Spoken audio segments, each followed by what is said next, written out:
2024 के चुनाव से ठीक पहले जब भारत जोड़ो यात्रा और न्याय यात्रा जो राहुल गांधी की निकल रही है, उससे जो है सरकार अब बेचैन हो चुकी है। तार बात जो हो रही है वो युवाओं की हो रही है, किसानों की हो रही है, बेरोजगारी की हो रही है। तो बातचीत करेंगे जनता इसमें क्या सोचती है, जनता भी क्या चाहती है कि भारत जोड़ो यात्रा में ऐसी कुछ बात हो रही है या फिर सरकार अच्छे काम करना है। भारत जोड़ो यात्रा न्याय यात्रा जो निकली है, इसके बारे में आपको क्या राय है? देखिए, सबसे बड़ी बात है, देश का सारा वर्ग ऐसा है जिसको न्याय चाहिए। ऐसा कोई देश में बचा हुआ इंसान नहीं है जिसको न्याय मिला हो।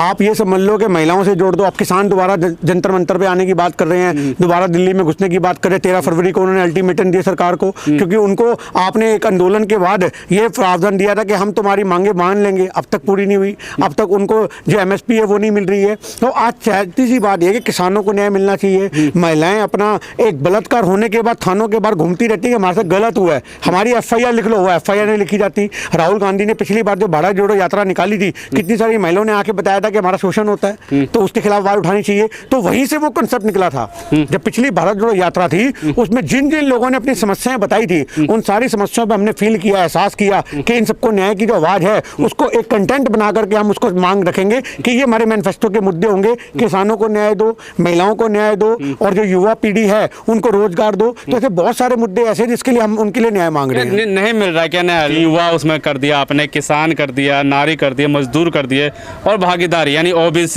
SC ST को भागीदारी, क्या भागीदारी नहीं मिल रही है? क्या कहाँ मिल रही है? आज आप एक बात बताओ, इन्होंने UCC अभी उत्तराखंड में लागू किया, इन्होंने वहीं से आदिवासियों को बाहर निकाल दिया।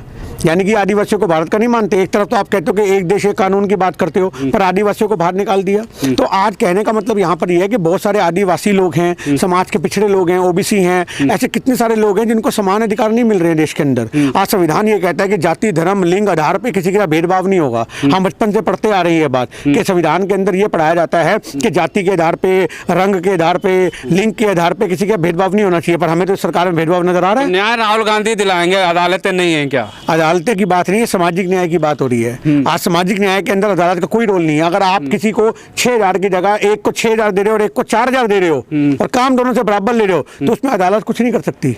अदालत कहेगी नौकरी छोड़ दे, कहीं और चला जा। तो वो सामाजिक न्याय की लड़ाई कौन लड़ेगा? वो हम लोग लड़ेंगे कि अगर एक को 6,000 मिल रहे हैं तो दूसरे को 4 क्यों, जब वो काम दोनों बराबर का कर रहे हैं, सेम समय पे कर रहे हैं। तो आज यही हमारी लड़ाई है कि आज हम ये चाहते हैं कि देश के सभी वर्गों को सरकार एक समान लेकर के चले, सरकार भेदभाव ना करे। पर इस सरकार के अंदर आपको हिंदू मुसलमान के अंदर भेदभाव होता नजर आता है। अभी मुफ्ती साहब की गिरफ्तारी इसका लाइव एग्जाम्पल है। तो ऐसे बहुत सारे मुद्दे हैं जिसके लिए हमारी न्याय की मांग जो है, आवाज जो है बुलंद हो रही है। बिल्कुल 5 न्याय जो मांगना शुरू कर दिए राहुल गांधी ने भारत जोड़ो न्याय यात्रा में, उसके बाद जो है सरकार जो है परेशान है और इसका जवाब नहीं दे पा रही है, क्योंकि इस 5 लोगों में पूरे देश के वो लोग आ जाते हैं। किसान की बात करें तो भारत जो है कृषि प्रधान देश है, 70% लोग जो है किसानी करते हैं, उनको MSP नहीं मिलती।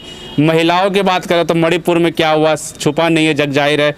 और महिलाओं को इंसाफ, ऐसे कई महिलाओं को इंसाफ मिले। बेरोजगारी की बात करें तो युवा जो कहते थे प्रधानमंत्री नरेंद्र मोदी की 2 करोड़ रोजगार देंगे, तो आज वो रोजगार नहीं मिल रहा है। तो इस तरीके से लेकर जो राहुल गांधी अब धीरे धीरे जो है मणिपुर से स्टार्ट हुआ भारत जोड़ो न्याय यात्रा जो है मुंबई तक जा रहा है, और धीरे अभी उड़ीसा में, और आगे ऐसी चलता जाएगा। लेकिन न्याय की बात होती रहेगी।